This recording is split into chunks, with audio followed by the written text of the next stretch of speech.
ये part missing थे तो मैंने रिकॉर्डिंग स्टार्ट कर देते हैं। इंट्रोडक्शन में हम लोग ने क्या पढ़ा था कि डीसी और एसी में फर्क क्या था। दो टाइप की सप्लाई हम लोग ने स्टडी की, जिसमें से इस चैप्टर के अंदर हम एसी के बारे में पढ़ रहे हैं। एसी ऐसा करंट होता है जो रुक रुक कर बहता है, करेक्ट। और इसका यूजेस कहाँ पे आता है वो भी देखे। डोमेस्टिक में हर जगह पे एसी का इस्तेमाल होता है क्योंकि उसकी वेवलेंथ काफी ज्यादा होती है, दूर तक इसको सप्लाई कर सकते हैं। डीसी को दूर तक सप्लाई नहीं कर सकते। एसी जनरेटर पोर्शन में ही नहीं है, पर इसका जो फॉर्मूला ये कैसे आया इसके बारे में हम लोग देख लिए। ग्राफ के बारे में एक्सप्लेनेशन क्या था कि एसेलरेटिंग मोशन करता है जो एसी करंट का वोल्टेज। मैंने ये भी बताया था ये वोल्टेज यहाँ पे जो ई है उसको वोल्टेज से रिप्रेजेंट करते, करेक्ट। वोल्टेज से रिप्रेजेंट मतलब दोनों का मतलब एक ही होता है। नीचे वाले भाग को कभी करंट से तो कभी वेलोसिटी और टाइम से रिप्रेजेंट करते हैं। जो फ्लो है इसका कुछ इस तरह से होता है। हर एक फ्लो के जो रोटेशंस होते हैं, एंगल्स होते हैं, वो यहाँ पर लिखे हुए हैं। फिर उसके बाद हम लोग ने देखा था कि एवरेज और रूट मीन स्क्वायर वैल्यू होती क्या है। तो इसके बारे में हम लोग ने क्या स्टडी किया था। एवरेज करंट का मतलब क्या होता है। तो एवरेज करंट सबसे हम लोग ने देखा था कि करंट कैसे निकालते थे। हम लोग ने करंट के लिए हम लोग ने कूलम्स लॉ का फॉर्मूला यूज इस्तेमाल किया था, जो कि क्या था, current is equal to charge upon time, remember. अब मैंने ये बताया था कि दो तरीके से करंट पता कर सकते हैं हम। कभी भी वन साइकिल का करंट नहीं पता कर सकते। वन साइकिल का मतलब क्या होता है, ऐसी भी पूरी साइकिल कि ऊपर मान लो प्लस पाई, नीचे माइनस पाई, रिमेंबर, याद आया कुछ। तो अगर मैं पूरी साइकिल का पता करता हूँ, पूरी साइकिल का अगर मेरे को पता करना है तो मुझे इस वोल्टेज को ऐड करना पड़ेगा। तो जब दोनों को मैं ऐड करूंगा तो वैल्यू क्या आती है, जीरो आती है। यानी आप किसी भी फुल साइकिल का वोल्टेज या करंट कभी नहीं पता कर सकते, किसी भी एवरेज निकाल ही नहीं सकते। तो एवरेज निकालने के लिए हम लोग कौन सा तरीका इस्तेमाल करेंगे, हाफ साइकिल का। हम लोग ने, मैंने बताया था कि हाफ साइकिल के जरिए ही तुम लोग इसका करंट या वोल्टेज का जो भी एवरेज करंट का वो निकाल सकते हैं, ठीक है। तो उसके लिए मैंने क्या बोला था, इसको छोटे छोटे हिस्से कर दो। मतलब अगर एवरेज निकालना है तो क्यू अपन टी मत निकालो, डी क्यू अपन डी टी निकालो, बस तो स्मॉल स्मॉल टुकड़े कर दो। मतलब अगर तुमको हाफ भी निकालना है तो छोटे छोटे टुकड़े कर दो। और छोटे छोटे टुकड़े में क्या बदलाव हो रहा है, कितना वोल्टेज गेन हो रहा है धीरे धीरे, वो पता करो। फिर उसके बाद इंटीग्रेशन अप्लाई कर दो। याद आया कुछ।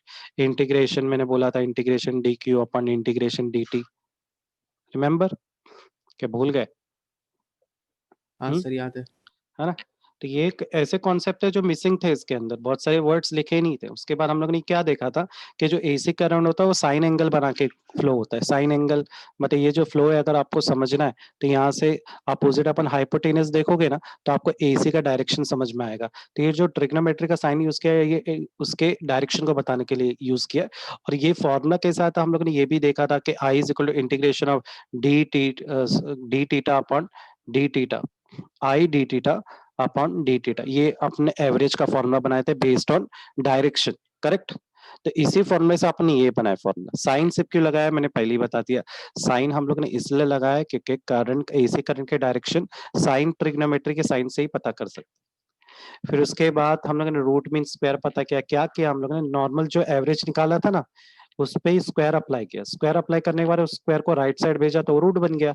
तो जो बनने वाला जो करंट आया, एवरेज करंट है, उसको square root mean square current बोलते हैं। समझ में आया, रिमेम्बर लास्ट टाइम। तो लास्ट टाइम बहुत टाइम वेस्ट हुआ था बिकॉज क्योंकि कॉन्सेप्ट बहुत मिसिंग थे टेक्स्ट बुक में।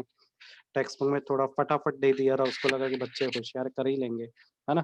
तो ये सारे प्रॉब्लम्स बहुत आए।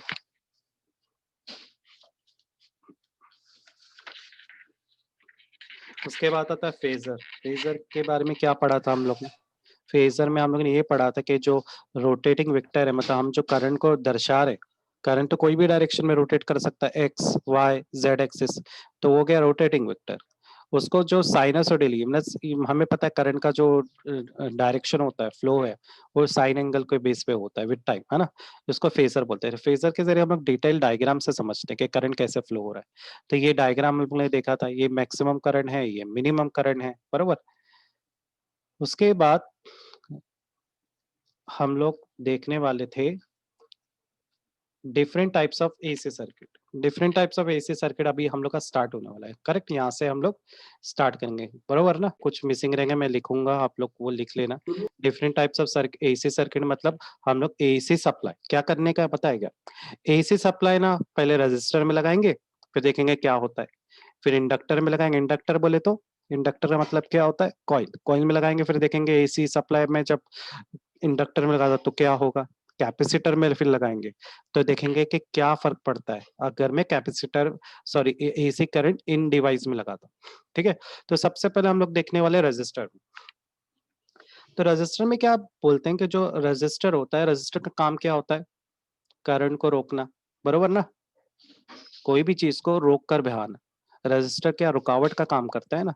रुकावट है ना, ये क्या है? ये रुकावट, चीजों में रुकावट पैदा करने को क्या बोलते हैं? रजिस्टर। अब इसमें एक क्वालिटी होती है। रजिस्टर कैसे होता है? ये आम लोगों की तरह एसी को भी रुकाता है और डीसी को भी रुकाता है। ये कोई भेदभाव नहीं करता है, इसमें से एसी भी बह सकता है और डीसी भी बह सकता है। अब यहाँ पर ये जो सिंबल है, ये कौन सी बैटरी का सिंबल है? ये एसी का सिंबल है। अब हमें पता है एसी का अंदर करंट ऐसा भी बहता है और उल्टा भी बहता है। बोलेंगे सर उल्टा ऐसा कैसे? अरे देखो ना ग्राफ में क्या बताया, पॉजिटिव निगेटिव, मतलब जो हिस्सा पे अभी पॉजिटिव है वो बाद में निगेटिव बन जाता है, बरोबर ना?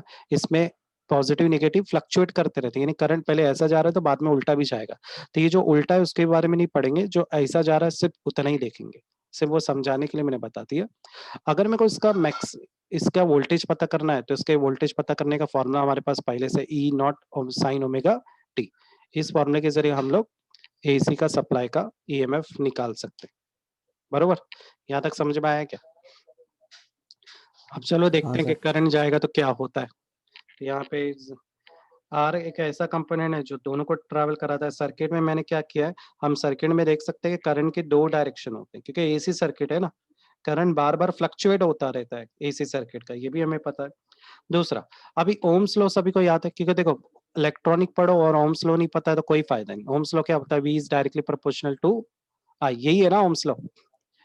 याद है कि नहीं सभी को? हाँ ये बहुत जरूरी है ओम्स लॉ, ये इसके बिना ना कुछ होने ही वाला नहीं कॉन्सेप्ट। फिर इसको मैं ऐसा भी लिख सकता हूँ, V is equal to I R, R R resistant constant है।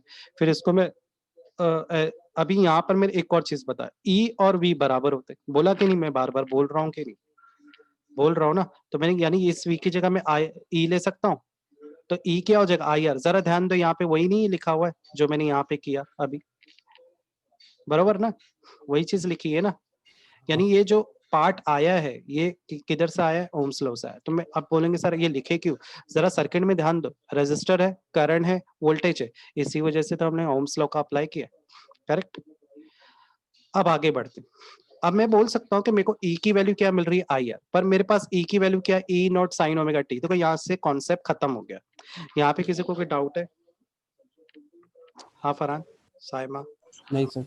ठीक है, कॉन्सेप्ट खत्म हो गया। अब यहाँ से मैथ्स शुरू करने वाले, ठीक है? पहले से तुमको एक ई की वैल्यू पता है, E equal to E not sine omega t. मेरे पास ई की एक और वैल्यू है, क्या है? I R. तो मैं इस ई की जगह पर आई आर ले सकता हूँ कि नहीं? तो देखो मैंने यही चीज नीचे की है, इस ई की जगह पे आई आर लिया है और इस ई की value E not sine omega T भी है।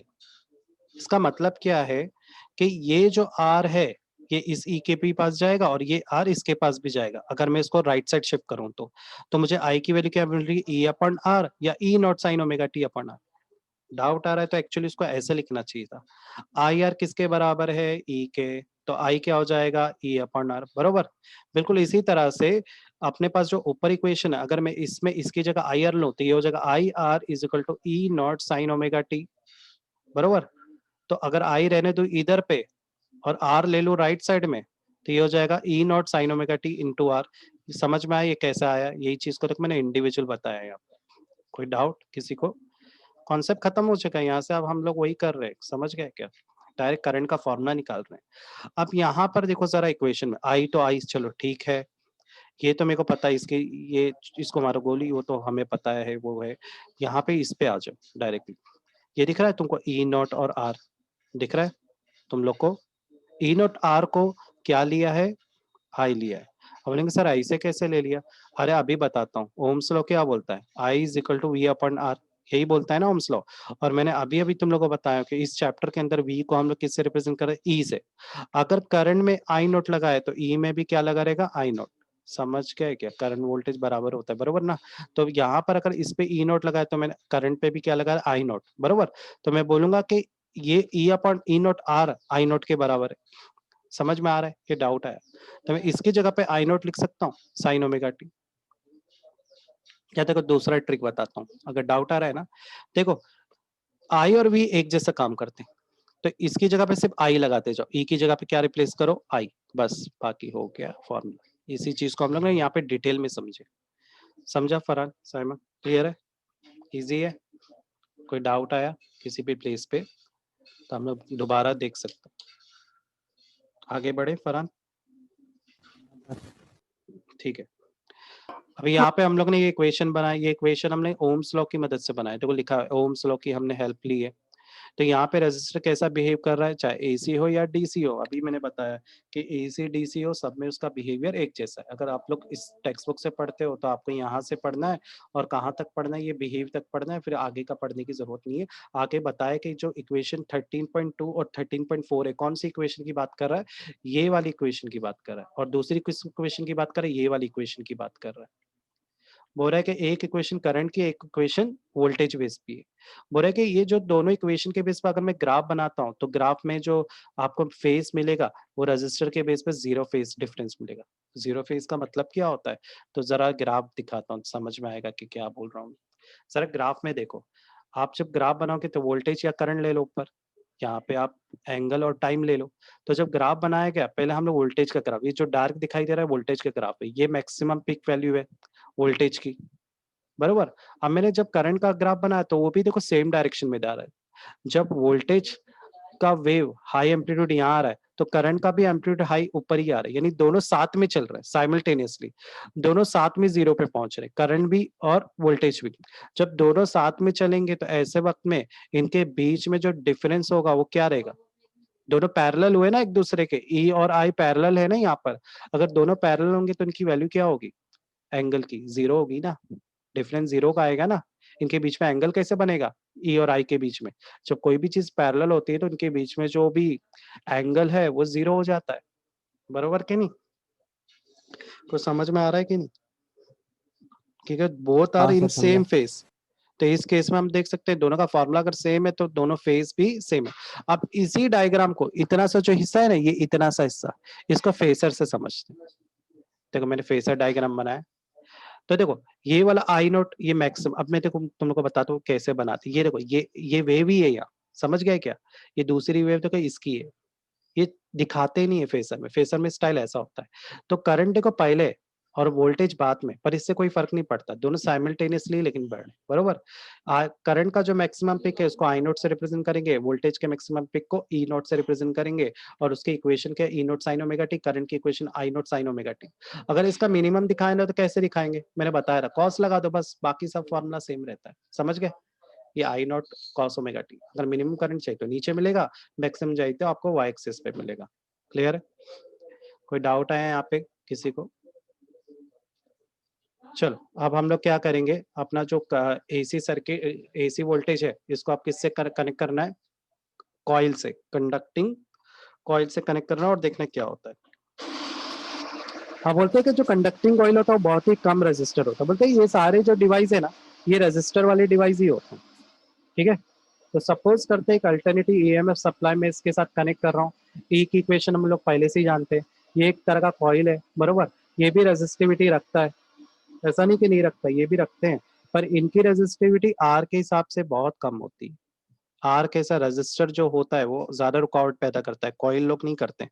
अब कैसे रुकावट पैदा करते हैं तो समझाता हूँ मैं। देखो जब करंट नॉर्मल वाइज से जाएगा तो स्पीड ज्यादा ही रहेगी, पर जब कॉइल में आता है तो जिग जिग कॉइल होता है। जिग जिग कॉइल में जब करंट है वो भी जिग जिग जैसा हो जाता है, तो इसको टाइम लगता है ट्रैवल करके आगे बढ़ने में। तो ये जो रुकावट पैदा कर रहा है ना इनडायरेक्टली, कॉइल क्या कर रहा है, वो उस करंट को वहां पे एक टाइम वेस्ट करवा रहा है ना, गोल गोल घूम घूम के आगे बढ़। तो उसमें क्या हो रहा है, करंट को काफी टाइम लग जा रहा है इस कॉइल में जिग जिग होने में। समझ गए क्या बता रहा हूँ? तो उसकी वजह से क्या एक तरह का रुकावट ही आई ना, करंट थोड़ा रुकेगा ना कॉइल में घूम घूम के, फिर वो आगे बढ़ेगा ना, ऐसे गोल गोल घूम के फिर आगे पहुंचेगा। तो इस तरह से हम जब लपेटते हैं ना तो भी हम एक रुकावट ही इसमें प्रोड्यूस करते हैं, समझ गए? अब यहाँ पे जाहिर बात है कहाँ पे करंट ज्यादा देर तक रहेगा।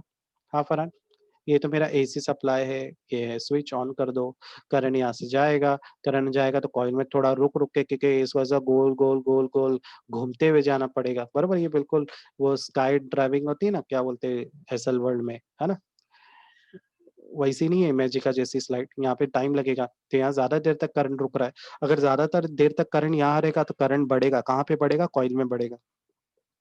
अगर कॉइल में करंट बढ़ेगा तो मैग्नेटिक फील्ड भी बढ़ेगी कॉइल के अंदर।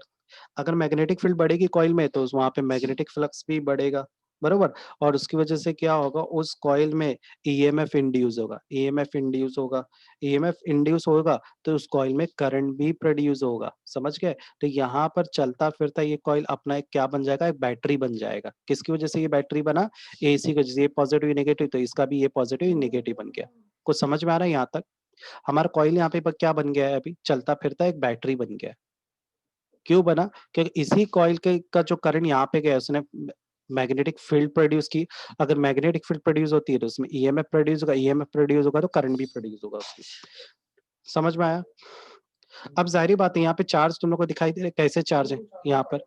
हाँ फरहान, ये पॉजिटिव नेगेटिव, देखो ये पॉजिटिव है, करंट का भी चार्ज पॉजिटिव है, ये नेगेटिव है तो करंट का भी नेगेटिव। दो सेम चार्ज होंगे तो क्या करता है, दो सेम चार्ज होंगे तो क्या प्रॉपर्टी होती है किसी भी चीज की, रिपलिंग होती है ना। तो यहाँ पर क्या होगा, रिपल करेंगे ये चार्ज।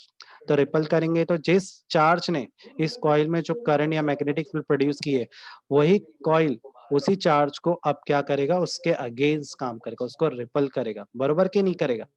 तो ये कौन सा कॉन्सेप्ट है जिसके बारे में हम लोग यहाँ पे अभी देख रहे हैं, उस कॉन्सेप्ट को बोलते हैं लेंस लॉ। लेंस ने बताया था ना इसके बारे में कि जिस चार्ज ने उसको प्रोड्यूस किया अब वो उसी चार्ज को क्या करेगा, अपोज करेगा। तो यहाँ पे हम लोग लेंस लॉ का फॉर्मूला लगाएंगे। लेंस लॉ का फॉर्मूला क्या है, E is equal to minus L d I upon d t. यही है ना फॉर्मूला, ये अपन पढ़ेंगे इलेक्ट्रोमैग्नेटिक इंडक्शन में। D I upon d t क्या है, change in current with respect to time.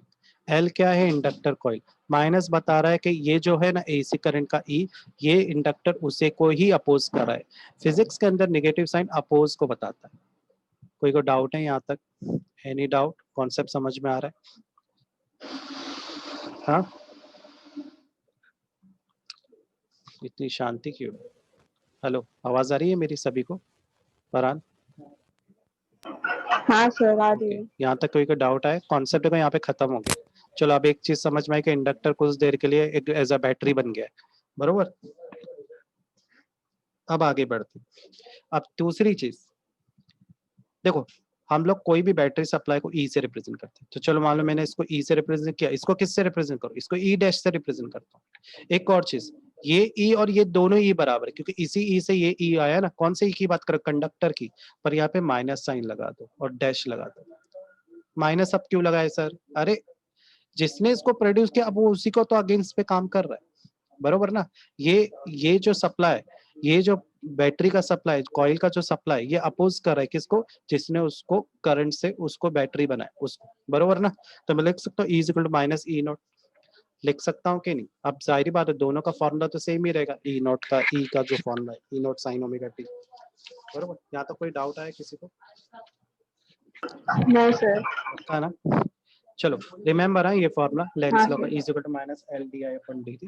अब मैंने जो तुम लोग को बताया था यहाँ पे लिखा हुआ है, यहाँ पे बहुत सारे शब्द पढ़ने की जरूरत नहीं है। यहाँ पर किरचॉफ लॉ इस्तेमाल करो, no need Kirchhoff law, direct भी होता है। E is equal to E naught, ये समझ में आया। देखो ये हमारा मेन बैटरी सप्लाई, ये माइनस ई नॉट अपना, ये जो कंडक्टर में जो प्रोड्यूस हो गया बैटरी बन गया है टेम्परेरी, वो है। अब ई नॉट की वैल्यू क्या है, माइनस एल डी आई अपन डी थी, पहले से माइनस था, ये भी माइनस है, दोनों माइनस कट हो जाएंगे, क्या बनेगा एल डी आई अपन डी टी। अब क्या करो, इस एल और डी टी को ले लो लेफ्ट साइड में। तो डी आई की वैल्यू क्या आ रही है, d I is equal to E upon L D t. देखो यहाँ से कॉन्सेप्ट खत्म हो गया। अब हम लोग फॉर्मूला बनाने वाले, किसका, करंट का फॉर्मूला बनाएंगे। समझ में आ रहा है। तो कॉन्सेप्ट नहीं है, अब यहाँ से मैथ स्टार्ट हो रहा है। यहाँ तक कोई को डाउट आ रहा है, अब मैथ स्टार्ट कर देते हैं। ये एक स्मॉल करंट के हिस्से का पता किया, मुझे पूरे करंट का पता करना है तो इंटीग्रेशन लगाना पड़ेगा। तो integration D I upon integration E upon L D T. चलो इंटीग्रेशन अप्लाई करो। अब ई का फॉर्मूला हमें पता, ई का फॉर्मूला क्या है Farhan, E is equal to E not sine omega T, remember कर लो, इसकी वैल्यू पुट करो यहाँ पे, E not sine omega T upon L D T, बरोबर। यहाँ तक क्लियर है गाइस। आगे बढ़े, I is equal to E not हमेशा कॉमन होता है, किसी भी सप्लाई का वोल्टेज फिक्स होता है, इंडक्टर भी फिक्स होता है। अब इसमें इंटीग्रेशन भी अप्लाई किया, साइन ओमेगा टी क्या हो जाता है, integration minus cos omega T upon omega, ये फॉर्मूला है, ओमेगा टी अपॉन ओमेगा, यहाँ पे चेन रूल अप्लाई हो रहा है, ठीक है। प्लस कांस्टेंट, ये कांस्टेंट लगाने की जरूरत नहीं है, ये इंटीग्रेशन कांस्टेंट है। इसको दिखाओ नहीं भी दिखाओ तो कोई फर्क नहीं पड़ता, इसकी जरूरत भी नहीं थी, पर दिखा दिया तो दिखा देने का, ठीक है। यहाँ तक क्लियर है? अब आगे बढ़ते चलो। अभी मेरे को क्या क्या मिल गया, ये जो ओमेगा है इसको मैं लेफ्ट बाहर ले लेता हूँ, कॉमन ले लेता हूँ, है ना। ओके, तो यहाँ तक हम लोग पहुंच गए, sine omega t equal to. अच्छा, अभी ये जो तुम लोग का हिस्सा दिख रहा है, ये इसका फॉर्मूला है, ये इंटीग्रेशन, ये ट्रिग्नोमेट्री का फॉर्मूला है। ट्रिग्नोमेट्री का फॉर्मूला क्या बोलता है, sine omega pi by 2 minus omega t is equal to cos omega t. देखो नीचे ही लिखा हुआ है, फिजूल में लिख रहा था। कॉस ओमेगा टी का फॉर्मूला क्या है, sign pi by 2 minus omega T. तो मैं इसकी जगह पे क्या ले लूंगा, इसकी जगह पे ये फॉर्मूला ले लूंगा, sign pi by 2 minus omega T. Sir ये ओमेगा कहाँ गया, ये ओमेगा को हम लोगों ने बाहर ले लिया, देखो यहाँ दिखाई दे रहा है, minus E not omega L sine pi by 2 minus omega T. Clear है फॉर्मूला कैसे अप्लाई हुआ है, Farhan, Kais, Arman. Now I is equal to E not omega L, यहाँ तक तो सब सेम है। अब यहाँ पर देखो थोड़ा सा एडजस्टमेंट किया, अरे सर क्यों किया, ये जो माइनस दिखाई दे रहा है यहाँ पे, इसको अंदर ले लिया है। तो जब अंदर लेंगे तो पाई बाय 2 अपना माइनस हो जाएगा और ओमेगा टी प्लस बन जाएगा, तो इसलिए ओमेगा टी को पहले लिखा है और पाई बाय 2 को बाद में लिखा है। Next, E upon omega L, तो नीचे लिखा हुआ है E not upon omega L is nothing but I not होता है, ये मैक्सिमम करंट को दर्शाता है। तो मैं क्या करता हूँ, ई नॉट अपन ओमेगा एल की जगह पे क्या ले लूंगा, आई नॉट ले लूंगा। तो ये मुझे मिला I equal to I not sine omega T minus pi by 2 formula. Minus का मतलब इन सब का मतलब होता है, वो देखेंगे हम लोग। यहाँ तक समझ में आया, मेरे को डाउट आया यहाँ पे, क्लियर है। अब ये जो आई नॉट ये जो भी आया है ये एक्चुअली ओम्स लॉ के जरिए है, क्योंकि हम लोग को पहले से पता है I equal to E upon R होता है, बरोबर। तो यहाँ पे क्या किया है, जो आर है इंडक्टर कॉइल की बात कर रहे हैं ना यहाँ पर, तो हम लोग क्या करेंगे, आर की जगह में कैपिटल एल, बरोबर। और कैपिटल एल जो है उसकी उसका फॉर्मूला है क्या होता है, एक्स है। तो यहाँ पे एक्सएल की जगह पे ओमेगा एल ले लिया, बस और कुछ नहीं। अब बोलेंगे सर ये आया कैसे, तो इंडक्टिव रिएक्टेंस से आया ये, ठीक है। यहाँ पर ये जो एक्सएल इंटू एल लिखेंगे, एक्सएल की जो वैल्यू है वो है ओमेगा एल, ओके। तो ये जो भी है वैल्यू वो राइट साइड में इस कॉन्सेप्ट में देखेंगे कि सर ये जो वैल्यू आई है ना ये इंडक्टेंस की कॉइल की, ये आई कैसे, तो यहाँ पे देखो लिखा हुआ है ओमेगा एल, यही लिखी है ना, ये इंडक्टर से आई हुई वैल्यू, वो देख लेंगे राइट साइड में। यहाँ तक क्लियर है। तो ये बन गई अपनी इक्वेशन, बरोबर। तो दो इक्वेशन मिली, एक ये इक्वेशन है, दूसरी वो बोल रहा है कि कंपेयर करो 13.5 वाली इक्वेशन से। 13.5 वाली इक्वेशन किधर है, आगे ये देखो यहाँ, ये वाली इक्वेशन से बोल रहा है, नहीं ये इक्वेशन नहीं, एकदम पहले वाली है ना, ई नॉट वोल्टेज और करंट की इक्वेशन को कंपेयर करो, वोल्टेज और करंट की इक्वेशन को कंपेयर करने बोलता है। तो दोनों की कंपेयर करेंगे तो हम लोग क्या देखते हैं कि यहाँ पर जो करंट है, यहाँ पे जो करंट है ये माइनस क्या बता रहा है, माइनस ये बता रहा है, देखो पाई का मतलब होता है 180, डिवाइड बाय 2 करो तो क्या आएगा 90। माइनस 90 डिग्री का मतलब क्या है कि आपका जो करंट है वो माइनस 90 डिग्री पीछे चल रहा है, किससे, वोल्टेज से, किससे, ई से। ई का मतलब क्या, वोल्टेज। समझ में आ रहा है कि नहीं कुछ क्या बता रहा हूँ, माइनस 90 मतलब आपका करंट 90 डिग्री पीछे चल रहा है, किससे, वोल्टेज से। इसका मतलब ये, चलो अभी ग्राफ से समझते हैं। तो आप लोग देख सकते हो कि जो करंट है वो 90 डिग्री पीछे चल रहा है, पीछे चल रहा है, पीछे चल रहा है, हाँ पीछे चल रहा है, और ई आगे चल रहा है। मैंने गलत तो नहीं बोल दिया, यहाँ पे voltage lead to the current by phase by pi by 2, नहीं बरोबर बोल रहा हूँ है ना। तो देखो आपको सबसे पहले किसका आपको पिक मिल रहा है, वोल्टेज का मिल रहा है, उसके बाद आपको किसका पिक मिल रहा है, करंट का पिक मिल रहा है। तो यानी वोल्टेज 90 डिग्री आगे चल रहा है और करंट 90 डिग्री पीछे चल रहा है, समझ गया है। अगर आप डिफरेंस भी निकालते हो ना यहाँ से यहाँ का, तो आपको 90 डिग्री का डिफरेंस मिलेगा, पाई बाय 2 का डिफरेंस मिलेगा हर एक जगह पे, दोनों के बीच में पाई बाय 2, पाई बाय 2। समझ में आ रहा है फरहान साइमा, कि वो ऐसा हम लोगों ने ग्राफ बनाया है, रीजन क्लियर है कि दोनों के बीच में 90 डिग्री का डिफरेंस, ओके। यहाँ पे वोल्टेज लीड कर रहा है, जब इंडक्टर लोगे तो वहां पे इंडक्टर में वोल्टेज लीड करता है, करंट पीछे हो जाता है। आगे बढ़े, एनी डाउट। अब हम लोग को किसके साथ देखना है, हाँ सर। कैपेसिटर के साथ देखना है। डाउट आता है बोलो। हाँ अब इसका फेसर डायग्राम भी देखना है। तो देखो फेसर ऐसा क्यों बना है, तो जरा ध्यान दो, हमारा करंट नीचे से स्टार्ट हो रहा है, तो फेसर डायग्राम में करंट के हिस्से को नीचे से दिखाया, क्योंकि ग्राफ ऐसा बढ़ रहा है ना, इसका हाई पिक ऐसे होते हुए ऊपर जा रहा है और इसका पिक तो ऊपर ही है, बरोबर। तो इस तरह से फेसर डायग्राम में वही चीज को इस तरह से रिप्रेजेंट करते हैं, इसके आधे आधे हिस्से को रिप्रेजेंट करते हैं। ये ग्राफ में इन दोनों का अगर मैं एंगल देखूं, वोल्टेज और इसका, तो आपको 90 डिग्री दिखाई देगा, तो सही है। इन दोनों के बीच में 90 डिग्री का फर्क है, इन दोनों के क्या बोलेंगे, एंगल के बीच में। हमेशा हम एंगल कैसे रिप्रेजेंट करते हैं, एक्स एक्सिस से मेजर करते हैं कहाँ तक वोल्टेज का पिक जा रहा है, ठीक है, ओमेगा टी, तो नीचे से ऊपर की तरफ जाएंगे। ओके, क्लियर है सभी को? अब हम लोग देखते हैं इंडक्टिव रिएक्टेंस होता क्या है। The opposing nature of inductor, inductive reactance क्या आता है, तो यहाँ पे हम लोग क्या देख रहे हैं कि जो इंडक्टर होता है ना, ये डीसी को अलाउ करता है और एसी को रोकता है। समझ में आया? ये एसी को रोकता है और डीसी को अलाउ करता है, यानी एकदम अपोजिट नेचर देता है। यानी अगर तुम लोग सोचोगे कि मैं ये अपना घर में जो करंट है उसमें अगर कॉइल लगाऊं तो कॉइल इतना अच्छा बिहेवियर नहीं दे पाएगा। ये डीसी को बहुत अच्छा स्मूथ बिहेवियर देता है, पर एसी के लिए अच्छा नेचर नहीं देता है।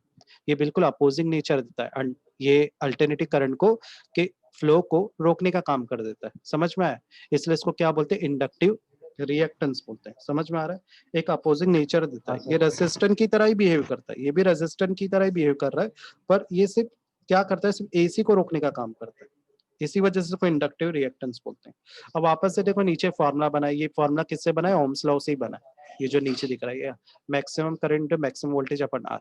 अब यहाँ पर ओमेगा एल क्या है, तो ओमेगा एल कैसे आया, तो ये रेजिस्टेंस को रिप्रेजेंट कर रहा है। ओमेगा कैसे बनाए, तो ये इसी से बनाया अपने फॉर्मूला, ये अपना ओम्स लॉ की मदद से बनाए, ठीक है। अब आर क्या है, ओमेगा मैंने केवल ओमेगा स्पीड को बता रहा है, एल इंडक्टर को बता रहा है। पर जब कॉइल में जब जाएगा ना, तो रुकावट कैसे होती है कॉइल में, तो कॉइल में पहला तो स्पीड, कितनी स्पीड में करंट जा रहा है उसको एंगुलर वेलोसिटी से रिप्रेजेंट करेंगे, और इंडक्टर कितना बड़ा आपका कॉइल है, बरोबर, उस पर निर्भर करेगा कि आपकी रेजिस्टिविटी क्या होगी। चलो हमें पता चल के आर क्या है। नेक्स्ट आते हैं इंडक्टेंस, इंडक्टिव रिएक्टेंस को हम लोग एक्सएल से रिप्रेजेंट करते हैं, जो बराबर है ओमेगा इंटू एल के। किसके बराबर, ओमेगा इंटू एल के। अब ओमेगा का फॉर्मूला हमें पता है 2 पाई अपन टी होता है, रोटेशनल डायनामिक पढ़ा है। 1 अपन टी क्या आता है, फ्रीक्वेंसी का फॉर्मूला, तो ओमेगा क्या हो गया 2 पाई एफ।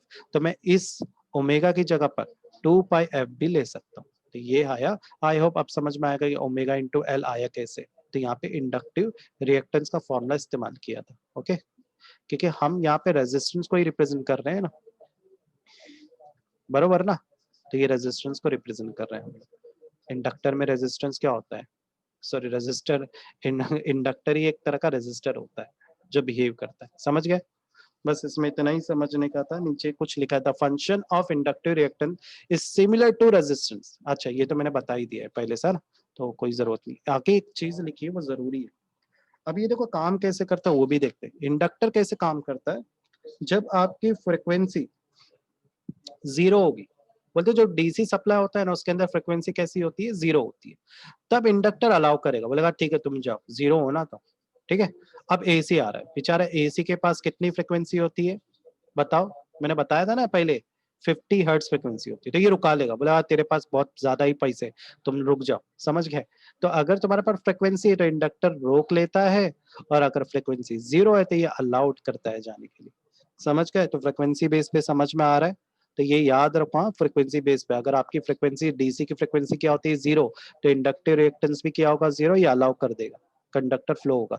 पर अगर आपकी फ्रिक्वेंसी कुछ ना कुछ है तो ये आपको रोक लेगा, ये ब्लॉक कर देगा इसी को, क्योंकि हाई फ्रिक्वेंसी होती है ना।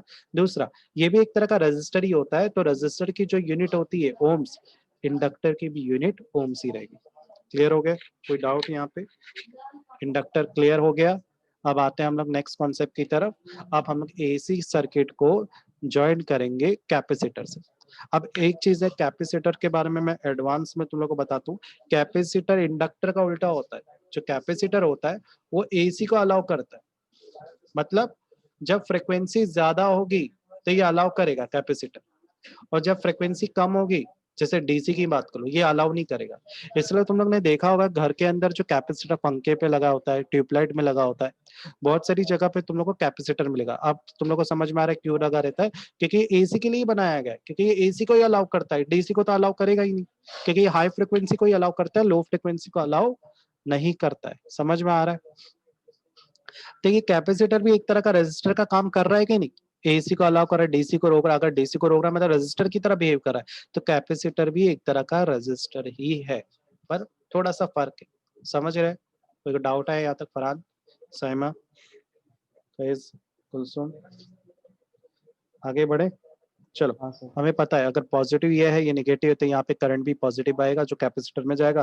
कैपेसिटर के कैपेसिटी को, इंडक्टिव कैपेसिटेंस को हम लोग एक्सी से रिप्रेजेंट करेंगे। जैसे इंडक्टिव कंडक्टेंस को, रिएक्टिव कंडक्टेंस को एक्सएल से रिप्रेजेंट करें, वैसे रिएक्टिव कैपेसिटेंस को हम लोग एक्सी से रिप्रेजेंट करेंगे, बरोबर। अब हमें पता है कैपेसिटर का बिहेव कैसा था, पहले ये चार्ज को स्टोर करता है अपने में, जब चार्ज बहुत भर जाते हैं फिर वो आगे बढ़ाता है, बरोबर ना, डायरेक्ट नहीं करता है। और हम लोग ने सेमीकंडक्टर में पढ़ा था ये फिल्टर का भी काम करता है, कैपेसिटर एसी को डीसी में भी कन्वर्ट करने का काम करता है, ये भी पढ़ा था, याद है कि नहीं, कुछ याद है कि नहीं, क्या भूल गए। तो कैपेसिटर फिल्टर का भी काम करता है, याद रखना है। अब चलो, एसी जाएगा तो खुशी खुशी उसमें से ट्रांसफर कराएगा, अरे एसी करंट ही तो डाल रहे हैं। तो यहाँ पे हम लोग को डायरेक्ट कैपेसिटर के बारे में आता है। कैपेसिटर का फॉर्मूला हमारे पास वोल्टेज का, चार्ज अपॉन कैपेसिटर। तो चार्ज क्या हो जाएगा, कैपेसिटेंस इनटू वोल्टेज, याद रखो ये फॉर्मूला है चार्ज का। हमें यहाँ पे भी क्या पता करना है, करंट का फॉर्मूला, क्योंकि वोल्टेज का फॉर्मूला तो फिक्स होता है, E look sine omega T, correct. तो ये तो हमारे पास है, करंट का कैसे निकालें। अब क्या करता हूँ मैं, स्मॉल करंट का फॉर्मूला तो हमें पहले से पता है, डी क्यू अपन डी टी होता है। क्यू की वैल्यू देखो अभी अभी मैंने निकाला, कैपेसिटर के बेस में क्या होती है, सी वी।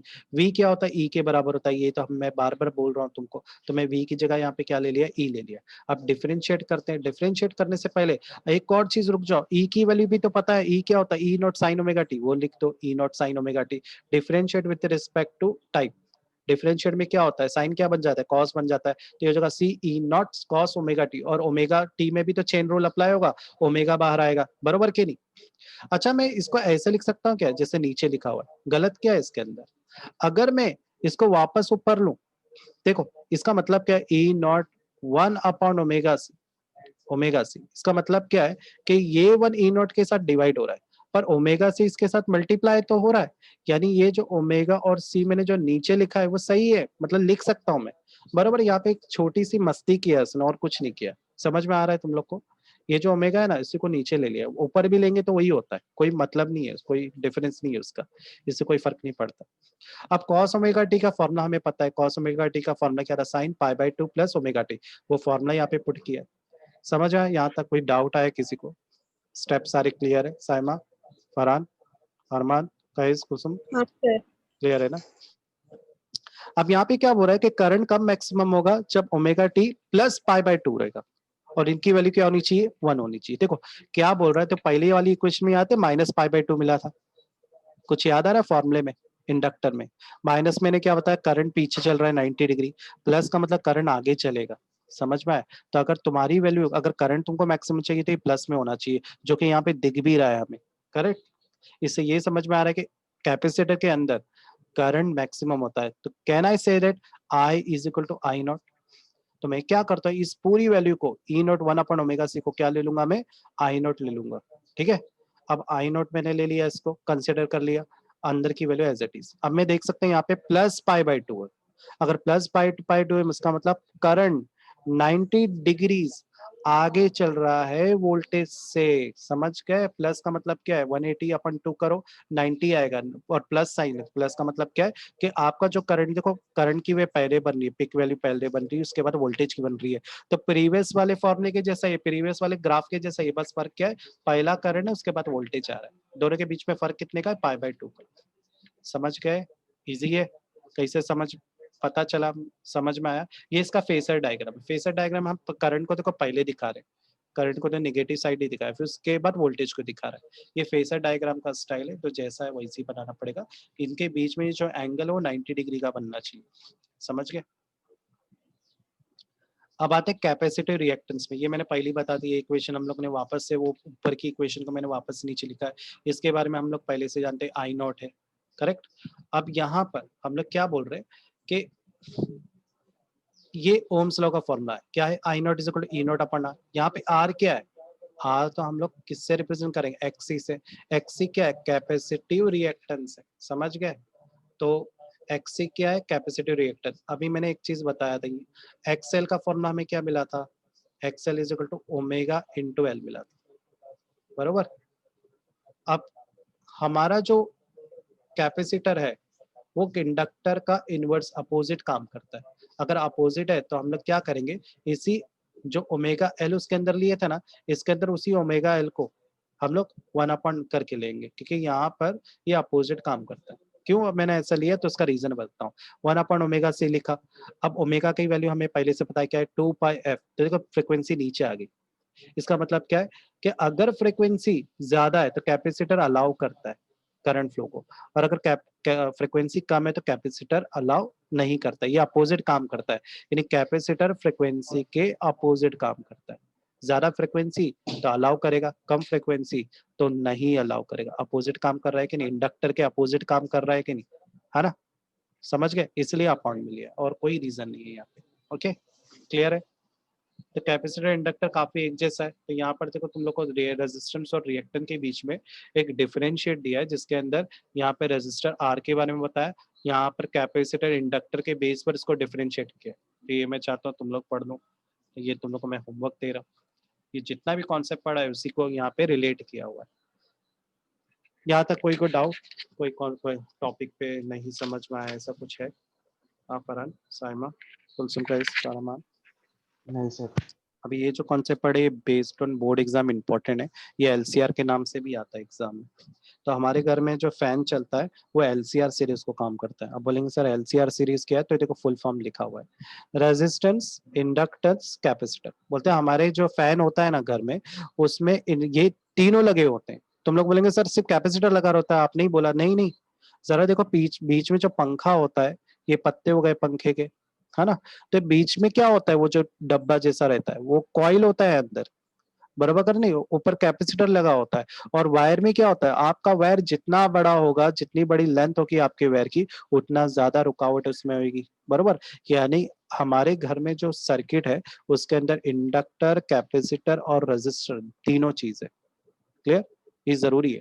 अब जो नीचे ग्राफ बना है ना, उसको समझना भी बहुत जरूरी है। ग्राफ में ये वाला ग्राफ कैसे, एरो ऐसा है, करंट और वोल्टेज के बीच में 90 डिग्री है। अब मुझे पहले से पता है इंडक्टर में क्या होता है, करंट करंट पीछे होता है, बरोबर ना? कितना पीछे रहता है करंट? वोल्टेज के 90 डिग्री पीछे होता है, बरोबर? कैपेसिटर में उल्टा होता है, करंट कितना आगे तक एरो में ऐसा बता रहा हूँ। इससे क्या पता चल रहा है, ग्राफ में जो पहला आएगा वो ज्यादा रहेगा, बाद में आ रहा है वो कम रहेगा। इधर करंट आगे रहता है और वोल्टेज पीछे रहता है। रेजिस्टेंस में दोनों पैरेलल होते हैं। समझ में आ रहा है? तो यहाँ पे बनने वाला एंगल 0 डिग्री का, यहाँ पे दोनों में बनने वाला एंगल 90 डिग्री का रहेगा। कोई डाउट है यहाँ तक?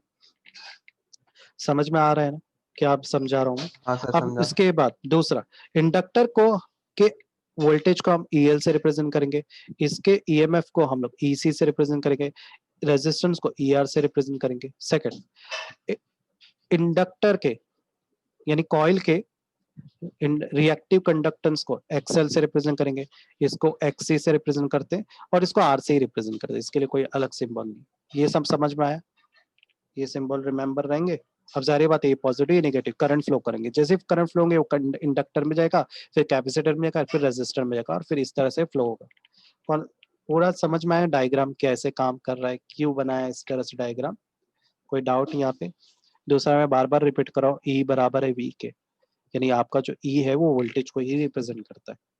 Any doubt? किसी को कोई डाउट है यहाँ तक? समझा। पक्का? यानी अगर हाँ आप वायर को घुमाओगे तो इंडक्टर बन जाता है। यानी इंडक्टर बनाते कैसे, कोई वायर को ऐसे ऐसे घुमा देने का तो बन गया सर इंडक्टर। कॉइल रहता है ना वो, हाँ हाँ, तो कॉइल बनता कैसे, किसी वायर को ऐसे ऐसे ऐसे गोल गोल घुमा दो, घुमाते घुमाते कोई हाँ। वायर को गोल गोल घुमा तो बन गया कॉइल, इंडक्टर बन गया। तो यानी चीज वही है, थोड़ा बदलाव करते हैं तो कुछ नई चीज बन जाती सर है। मतलब कैपेसिटर और इंडक्टर में मतलब मेजर फर्क क्या रहता है? कैपेसिटर का काम चार्ज को स्टोर करना है, चार्ज स्टोर ये करके चार्ज को छोड़ना रहता है स्टोर उसका, करता है। हाँ हाँ, हाँ। जब भर जाता है ना तब ये छोड़ता है, जब पूरा भर हाँ जाएगा ना तब एकदम एक साथ रेजिस्टर छोड़ता है। चार्ज को रोकता क्योंकि है, स्लो करता है। शुरुआत में बोलते कोई भी चीज को जब चालू होती है ना, जैसे फैन जब चालू होता है या गाड़ी चालू होती है ना, हाँ तुमने तो सुना होगा कैपेसिटर गाड़ी छोड़ता है तो उसको बहुत जैसे। ज्यादा मात्रा में पेट्रोल लेती है गाड़ी, क्योंकि बहुत ज्यादा लोड होता है ना। क्योंकि हमने पढ़ा है ना न्यूटन्स का लॉ, न्यूटन्स का लॉ इनर्शिया क्या बोलता है कि कोई भी चीज रेजिस्ट करती है बदलाव को, अगर वो रुकी है तो रुकी रहना चाहती है, चल रही है तो चलना चाहती है। पर अगर आप उसके बदलाव को छेड़ोगे तो आपको बहुत ज्यादा मात्रा में एक्सटर्नल एनर्जी देनी पड़ेगी, हाँ फोर्स लगानी पड़ेगी। तो अगर गाड़ी रुकी तो अगर आपको उसको चालू करना है या घर पे फैन रुका हुआ है और आपको उसको चालू करना है, उसको आपको बहुत मात्रा में एनर्जी देनी पड़ेगी, इसलिए कैपेसिटर लगाते हैं। कैपेसिटर क्या करता है, बहुत सारी चार्ज जमा कर लेता है और जैसे ही जब बटन चालू करते हैं, सट से कुछ सेकंड में कैपेसिटर पूरी चार्ज स्टोर करता है और फैन को जितना चाहिए, शुरुआत में उसको 230 से भी ज्यादा वोल्टेज चाहिए रहता है अपने आप को घुमाने के लिए, तो मतलब जितना कितना चाहिए उतना वो भर 440 वोल्ट देता है, लगता है उसको? उतना लोड उसको फेंक देता है जितना उसको चाहिए।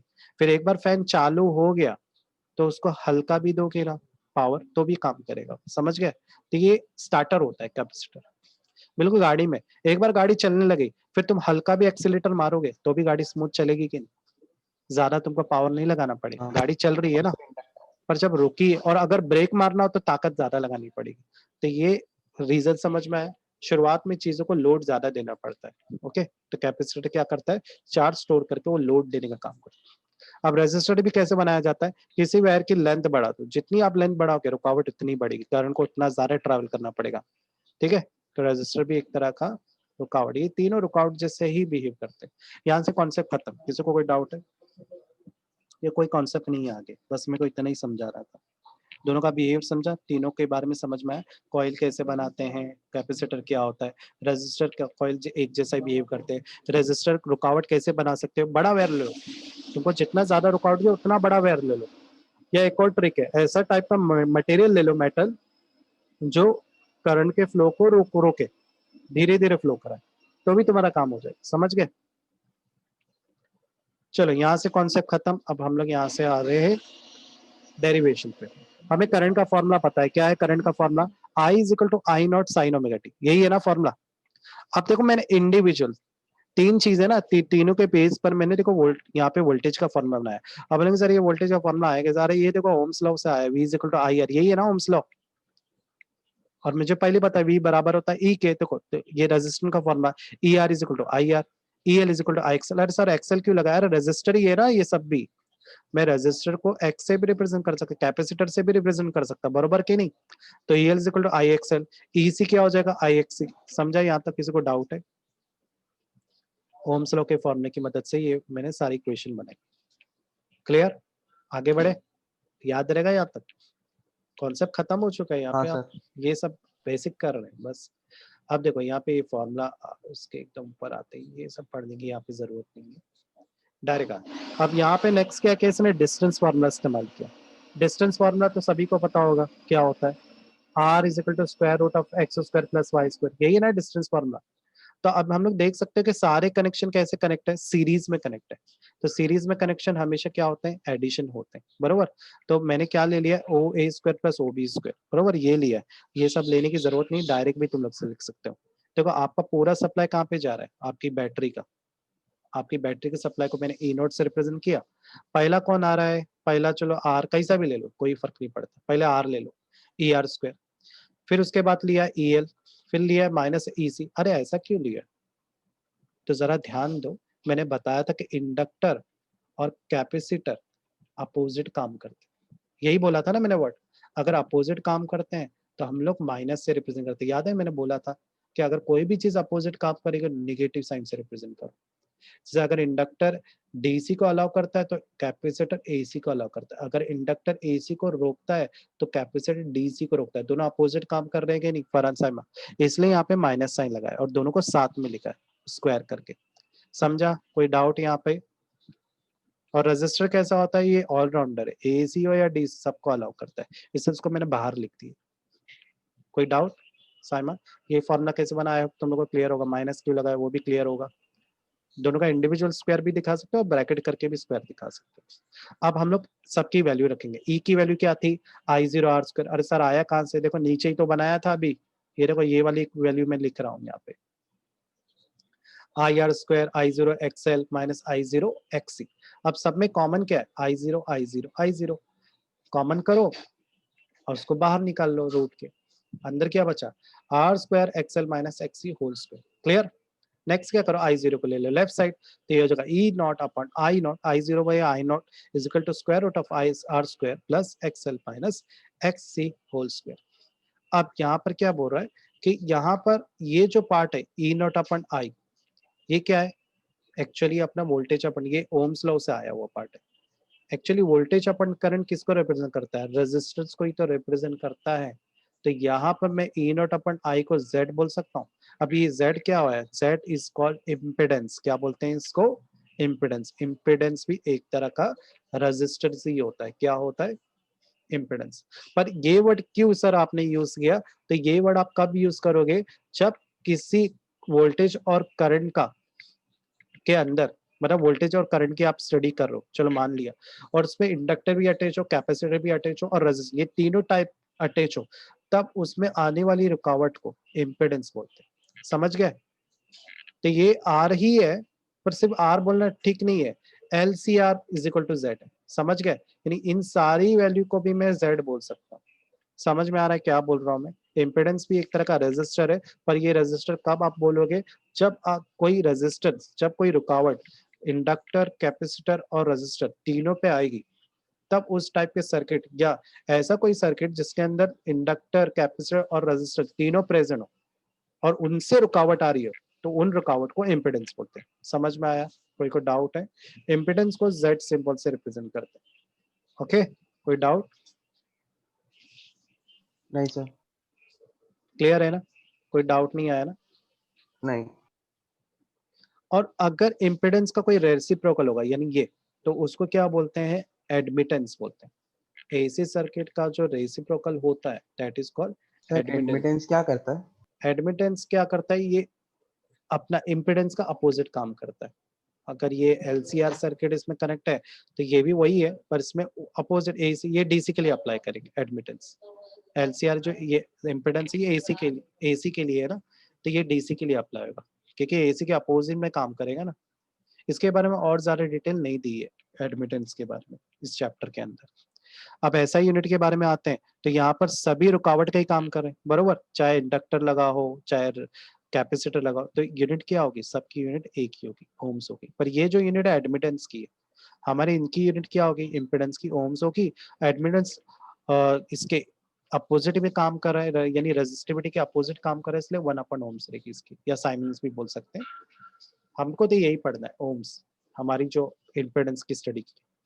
अब ग्राफ बनाएंगे, ग्राफ में तुम लोग देख सकते हो कि अब मुझे इस ग्राफ में इन तीनों को शो करना है। किसको शो करना है, इन तीनों को शो करना है। तो कैसे करूंगा मैं, देखो यहाँ पे मैंने शो किया, मैंने ऊपर इंडक्टर लिया है। इंडक्टर को ऊपर क्यों लिए सर, अरे मैंने बताया था ना, इंडक्टर के अंदर वोल्टेज 90 डिग्री आगे होता है, किससे, करंट से। तो जरा यहाँ देखो, मैंने करंट को यहाँ पे लिया है, वोल्टेज, ये अपना वोल्टेज ई नॉट है, इसको ऊपर लिया है। दोनों के बीच में फर्क कितने का है, 90 डिग्री का, बरोबर।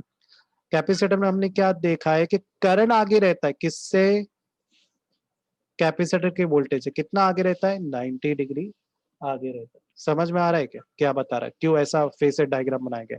कैपेसिटर से आगे कौन है, करंट है 90 डिग्री, और इंडक्टर के अंदर, इंडक्टर आगे है किससे, करंट से 90 डिग्री। तो दोनों में कॉमन कौन है, हाँ फरहान, करंट कॉमन है, इसलिए उसको एक्स एक्सिस पे लिया है, ऊपर के हिस्से में इंडक्टर लिया है, लोअर हिस्से में कैपेसिटर लिया है। क्लियर है, ग्राफ किस तरह से बनाया गया, कोई को डाउट यहाँ पे।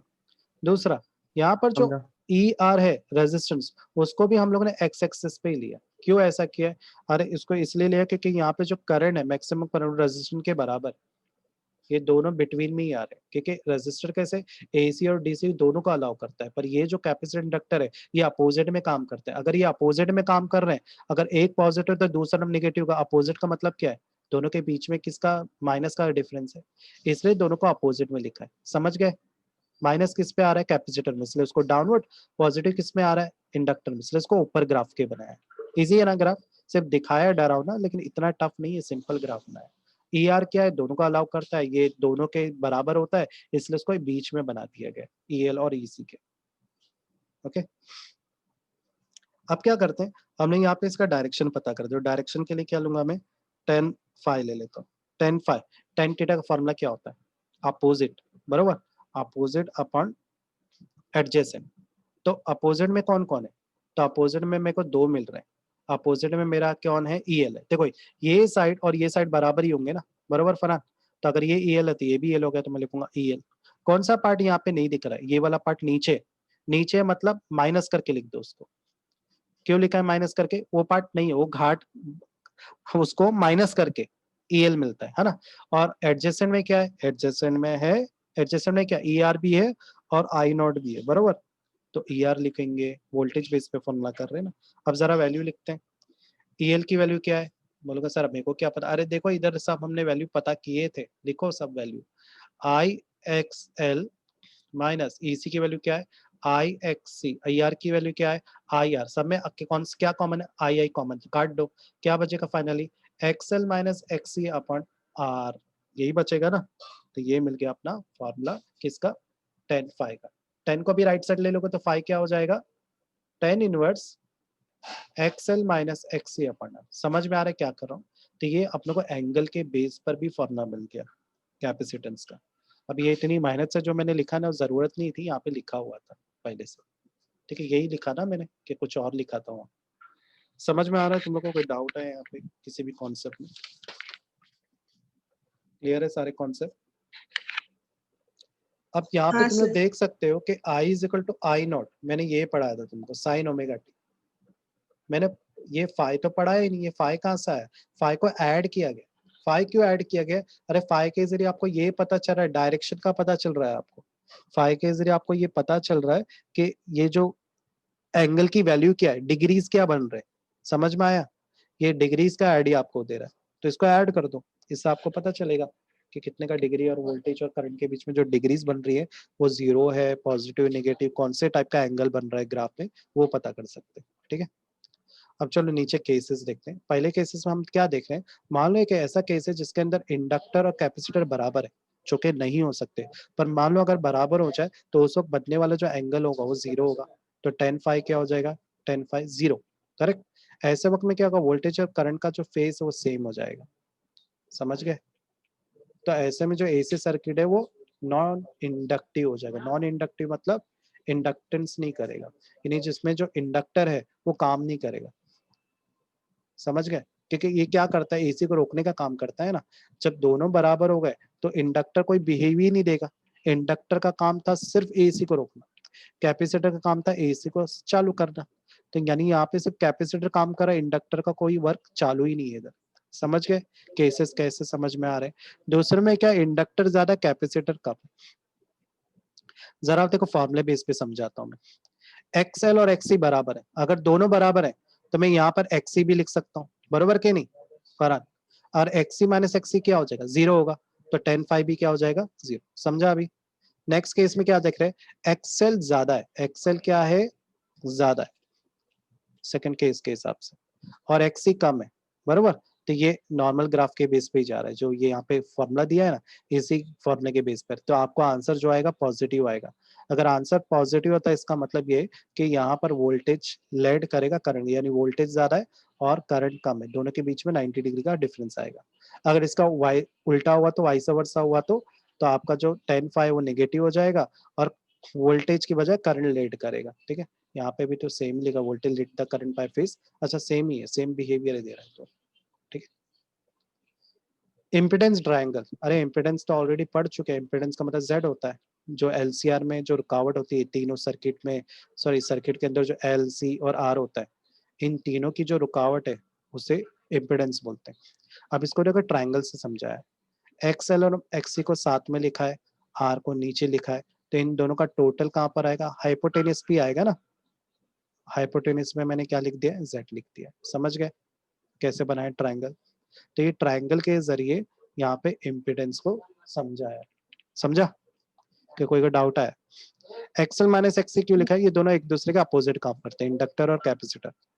इंडक्टर डीसी अलाउ करता है तो कैपेसिटर एसी को अलाउ करता है ना। नीचे फॉर्मूला भी वही लिखा हुआ है। तो यहाँ पर सिर्फ फर्क क्या है, बोलेंगे अरे सर सब कुछ तो सेम है, अरे सिर्फ ट्रायंगल का फर्क है। यहाँ पे वही चीज को ट्रायंगल से समझाया है और कुछ नया नहीं किया है। ओके, अब आगे बढ़ते हैं हम लोग। यहाँ तक कोई डाउट है ट्रायंगल कैपेसिटर के बारे में, LCR क्या होता है, किसी को कोई डाउट आया LCR में। इजी है कॉन्सेप्ट, कोई भी प्रॉब्लम नहीं है, बहुत आसान है concept. Power in AC circuit नहीं पढ़ना है, यहाँ से अब डायरेक्टली हम लोग का आना है LC ऑसिलेशन, ये सब नहीं पढ़ना। अब आते हैं हम लोग LC ऑसिलेशन, ये सब नहीं है, एग्जाम के बेस बोर्ड रिड्यूस किया गया। एलसी ऑसिलेशन क्या होता है? ऑसिलेशन का मतलब क्या होता है पहले ये बताओ। हाँ साहब फरहाद, ऑसिलेशन क्या होता है? Oscillation to and fro motion about its mean position, correct ना? कोई चीज का रिपीटेटिव मोशन होना, यही बताया था। एलसी ऑसिलेशन का मतलब क्या? इसका मतलब ये है कि पहले इंडक्टर कैपेसिटर को देगा करंट, फिर कैपेसिटर इंडक्टर को करंट देगा, यानी ये लोग अपने करंट को टू एंड फ्रो मोशन करेंगे, ऑसिलेट करते रहेंगे, समझ गए? तो इस तरह के मोशन को क्या बोलते हैं? ऑसिलेशन बोलते हैं। देखो अभी समझाता हूँ। ये है कॉइल, ये है कैपेसिटर, ठीक है? तो कैपेसिटर का क्या करता है? कैपेसिटर क्या करता है, जब फ्रीक्वेंसी हाई रहेगी तो ये एसी को अलाउ करता है, क्योंकि एसी की फ्रीक्वेंसी हाई रहती है, बरोबर? और ये डीसी को अलाउ करता है क्या? नहीं, कैपेसिटर डीसी को अलाउ नहीं करता है। अभी कब करता है? जब ये फुल चार्ज हो जाता है ना, तभी ये अपना करंट को आगे फ्लो करवाता है, भेजता है, ठीक है? अब हम लोग एलसीआर सर्किट में, मान लो एक सर्किट है मेरे पास, देखो यहाँ पे राइट में सर्किट दिखाई दे रहा है, ठीक है? इस सर्किट से मैं समझाता हूँ। अभी देखो, अभी ऊपर भी एक सर्किट, यहाँ पे इतना बड़ा पैराग्राफ लिखा है, वो पढ़ने की जरूरत नहीं, यहाँ पर अच्छे से एक्सप्लेन किया है। ये अपना कैपेसिटर है, ये इंडक्टर है, बरोबर? एक बैटरी भी लगी है, यहाँ पे बैटरी शो नहीं किया है, पावर सप्लाई लगा हुआ है, ठीक है? मान लो एक पावर सप्लाई लगा है। अब जाहिर बात पावर सप्लाई से पॉजिटिव चार्ज इसके पास जाएगा, स्टार्टिंग का। अब आप इनिशियली स्टेप बाय स्टेप देखें, शुरुआत में क्या देख रहे हैं हम? शुरुआत में हम ये देख रहे हैं कि जो हमारा कैपेसिटर है ये फुल्ली चार्ज है, दिख रहा है कि नहीं? पॉजिटिव जितने होना चाहिए वो है, नेगेटिव जितने चार्ज होने चाहिए वो भी प्रेजेंट है, पर करंट जीरो है। करंट जीरो कैसे हो सकता है अगर ये फुल्ली चार्ज है? इसका मतलब ये है कि अभी टाइम क्या है? जीरो है, यानी अभी तक मैंने सप्लाई चालू नहीं किया है, स्विच बंद करके रखा है। कैपेसिटर यहाँ पे फुल्ली चार्ज है पर ट्रैवलिंग स्टार्ट नहीं हुई। अगर करंट जीरो है तो इंडक्टर क्या होगा अपना? उसके अंदर पहुंचने वाला करंट भी क्या रहेगा? जीरो रहेगा। समझा ये फर्स्ट केस? कोई को डाउट है फर्स्ट केस में? तो अगर मैं बोलूं कि फर्स्ट केस की जो इलेक्ट्रिकल एनर्जी रहेगी वो किस पर निर्भर करेगी? इस फर्स्ट केस की एकदम आसान है, कैपेसिटर पे, क्योंकि आपने कुछ चालू ही नहीं किया है। तो कैपेसिटर की जो एनर्जी है वो क्या रहेगी? Half Q not square upon C. ये क्यू नॉट क्या है? तो क्यू नॉट ये कैपेसिटर की चार्ज को रिप्रेजेंट कर रहा है, ओके? सी क्या है? कैपेसिटर को रिप्रेजेंट कर रहा है, ठीक है? क्लियर है? आगे बढ़े। नेक्स्ट, अब सर्किट क्लोज कर दो। क्लोज का मतलब क्या? ऑन कर दो। जैसे ही तुम ऑन करोगे सर्किट को, क्या होगा? हाँ फरहान, साइमा, चार्ज कैसे फ्लो होते हैं? पॉजिटिव से नेगेटिव की तरफ, यानी चार्ज ऊपर से होते हुए कॉइल पे जाएंगे और नेगेटिव की तरफ जाएंगे। अब जारी बात है, कैपेसिटर से जब चार्ज आएंगे तो चार्ज ज्यादा रहेंगे या कम होंगे? हाँ फरहान, साइमा, चार्ज बढ़ते या घटेंगे? कॉमन सेंस से चार्ज कम होंगे। तो यहाँ पे देखो मैंने थोड़े से पॉजिटिव चार्ज शो किए, है ना? थोड़े से पॉजिटिव चार्जेस हो गए। जैसे ही आप कैपेसिटर क्या कर रहा है, जैसे ही स्विच ऑन किया तो कैपेसिटर ने अपने करंट को डिस्चार्ज किया, और पूरा डिस्चार्ज करंट कहाँ पर जाएगा बताओ? इंडक्टर के पास, कॉइल के पास जाएगा ना। अब इंडक्टर में क्या होगा? इंडक्टर में करंट बढ़ना शुरू हो जाएगा, है ना? अब इंडक्टर में करंट बढ़ना शुरू होगा तो उसमें मैग्नेटिक फील्ड भी क्या होगी? बढ़ेगी या घटेगी? हाँ साइमा, फरहान, अरमान, कुलसुम, काइस, बढ़ेगी ना? अब मैग्नेटिक फील्ड बढ़ती है तो क्या होगा? इसमें ईएमएफ प्रोड्यूस होगा। अगर ईएमएफ प्रोड्यूस होगा तो इसमें करंट भी क्या होगा? प्रोड्यूस होगा। ये बताया था कि नहीं? इन्हें कुछ हद तक तुम बोल सकते हैं ये खुद एक एज अ बैटरी बन जाएगा। अगर ये इसका पॉजिटिव तो ये इसका नेगेटिव। समझा यहाँ तक? अब दूसरा एक और चीज पता है कि जो इंडक्टर है वो डीसी को अलाउ करता है। अगर ये डीसी को अलाउ करता है तो इंडक्टर के जो बैटरी बन चुका है ये टेम्परेरी, ये डीसी बैटरी बन जाएगा। सप्लाई कौन सा दे रहे थे हम? एसी का, और ये खुद क्या बन गया है? डीसी बैटरी बन गया। यहाँ तक समझ में आया? कोई डाउट आ रहा है? तो यहाँ पर जो इलेक्ट्रिकल एनर्जी है, as a part of electrical energy, capacitor के अंदर जो इलेक्ट्रिकल एनर्जी है वो कैसे फॉर्म में स्टोर थी? Magnetic energy. ऐसा कैसे बोल सकते हो सर? अरे देखो ना, यहाँ पर जब वो जो चार्ज जब कॉइल के पास गए तो उस कॉइल को, उस करंट ने क्या प्रोड्यूस किया उस कॉइल में? Magnetic field. तो मैं बोल सकता हूँ कि कैपेसिटर में वो जो इलेक्ट्रिकल एनर्जी थी वो कौन से फॉर्म में स्टोर थी? मैग्नेटिक एनर्जी फॉर्म में। तो मैग्नेटिक एनर्जी का फॉर्मूला भी सेम लिखेंगे, U B is equal to 1/2 LI square. अब यहाँ पर Li क्यों लिखा है? क्योंकि उसने इंडक्टर में मैग्नेटिक फील्ड जनरेट की, इसलिए Li स्क्वायर। L क्या? कंडक्टर, और I क्या? करंट, ठीक है? यूं यहाँ पे पोटेंशियल एनर्जी को रिप्रेजेंट कर रहा है। सेकंड, अब कुछ टाइम ऐसा आएगा कि कैपेसिटर में सारे चार्ज क्या हो जाएंगे? 0, सारे चार्ज डिस्चार्ज होकर इंडक्टर के पास चले जाएंगे। अब ये तुम्हारा जो इंडक्टर है एल, ये अब बैटरी बन चुका है। कौन से टाइप की? डीसी टाइप की। इसमें बहुत सारी मैग्नेटिक फील्ड आ चुकी है और उस वजह से ईएमएफ और करंट भी प्रोड्यूस हो गया। बरोबर, यहाँ तक क्लियर है। और कैपेसिटर के पास जो चार्ज है वो 0 हो गया और कैपेसिटर का वोल्टेज भी क्या हो गया? 0 हो गया। इसी जगह पे मैं यहाँ की बात करूं तो यहाँ पे चार्ज बढ़ चुका है, करंट भी बढ़ चुका है। ओके, तो ऐसे में यहाँ पे जो मैग्नेटिक फील्ड एनर्जी है, द करंट रीच, यहाँ का जो करंट है इंडक्टर का वो मैक्सिमम हो चुका है। तो मैक्सिमम करंट को आई नॉट से रिप्रेजेंट करेंगे और एनर्जी जो मैग्नेटिक फील्ड एनर्जी है वो क्या रहेगी? Half L I not square बन जाएगी। नॉट क्यों लिखा है? ये करंट मैक्सिमम हो गया है ना। ये एक फॉर्मूला एकदम नॉर्मल एम वी स्क्वायर जैसा ही फॉर्मूला बनाया है। ठीक है, वी की जगह आई ले लिया है, मास को हमने कंडक्टर से रिप्रेजेंट कर रहे हैं। तो यहाँ पर हम लोग देख सकते हैं कि जो कैपेसिटर है उसने अपनी सारी एनर्जी को किस में कन्वर्ट कर दिया? इंडक्टर की मैग्नेटिक फील्ड एनर्जी में कन्वर्ट कर दिया। समझ में आया यहाँ तक? अब क्या होगा? अब जाहिर बात है कैपेसिटर के पास तो कोई चार्ज नहीं है। अब धीरे धीरे क्या होगा? अब जाहिर बात है इस इंडक्टर को कोई भी अब करंट सप्लाई मिल नहीं रहा है कि कैपेसिटर तो जितना उसके पास चार्ज है उसने सब दे दिया, अब उसके पास तो कोई चार्ज नहीं रहा। अब धीरे धीरे इस इंडक्टर का जो करंट है वो कम होना शुरू होगा। रीजन समझ में आ रहा है क्यों कम हो रहा है? अरे और सप्लाई तो उसको मिल ही नहीं रहा है कैपेसिटर से, तो धीरे धीरे करंट कम होगा, उसके साथ साथ उस इंडक्टर का, क्योंकि कैपेसिटर के चार्ज तो खत्म हो गया है, अब इंडक्टर को की जो मैग्नेटिक फील्ड, अगर करंट कम हो रहा है तो मैग्नेटिक फील्ड क्या होगी? बढ़ेगी या घटेगी? वो भी कम होगी। अगर मैग्नेटिक फील्ड कम होगी तो उसकी वजह से क्या होगा? जो करंट है वो रिवर्स बहना शुरू हो जाएगा। समझ में आया? ये वापस से कहाँ पे फ्लो होगा? जहां से वो आया था, रिवर्स फ्लो होना शुरू होगा। यानी ये यहाँ से ये पॉजिटिव नेगेटिव होना चाहिए था, पर रिवर्स में क्या होगा? नीचे वाला पॉजिटिव बन जाएगा, ऊपर वाला नेगेटिव बन जाएगा और पॉजिटिव करंट यहाँ से फ्लो होकर कैपेसिटर के पास जाएगा। समझ गए? और कैपेसिटर में वापस से चार्ज पैदा होंगे, आ जाएंगे। अब ये चार्ज कहाँ से आए? इंडक्टर से आए। क्यों आए? कि इंडक्टर में करंट कम हुआ जिसकी वजह से इसकी मैग्नेटिक फील्ड कम हुई, जिसकी वजह से ये रिवर्स बिहेव करेगा। समझ में आया? रिवर्स की वजह से ये करंट को वापस से वायर में फ्लो कराएगा और ये वायर में जो करंट है वो वापस से कहाँ पे पहुंचेगा? कैपेसिटर्स में पहुंचेगा। समझ गए? अब एक चीज ऑब्जर्व करें यहाँ पर, फरहान, साइमा, इंडक्टर से मिलने वाला जो कैपेसिटर में करंट है वो उतना ही रहेगा जितना पहले था। जैसे मान लो कैपेसिटर ने 5 वोल्ट करंट भेजा, तो 5 वोल्ट तक इंडक्टर में भी करंट या वोल्टेज आया। तो जब इंडक्टर उसको वापस जब भेज रहा है तो क्या ये पूरा के पूरा 5 वोल्ट ही भेजेगा या कम जाएगा करंट? हाँ फरहान, साइमा, गाइस, कुलसुम, अरमान, 5 वोल्ट? गलत जवाब। नहीं, पूरा नहीं मिल पाएगा, कुछ तो खर्च हो जाएगा ना। जरा ध्यान दो कि कोई कॉइल में सर जब कहाँ पर करंट, होगा खर्च? कॉइल में, कॉइल, क्योंकि कॉइल में कॉइल में निकलेगा। जब करंट जाएगा तो कॉइल थोड़ा हीट भी तो होगा, थोड़ा रेडिएशन भी तो निकलेगा। समझ रहे हो ना? चीज तो खर्च होती ही है। वायर में भी जाएगा तो वायर में कुछ हाँ रेजिस्टिविटी होगी कि नहीं, जो खर्च कर देगी हाँ। उसके करंट को।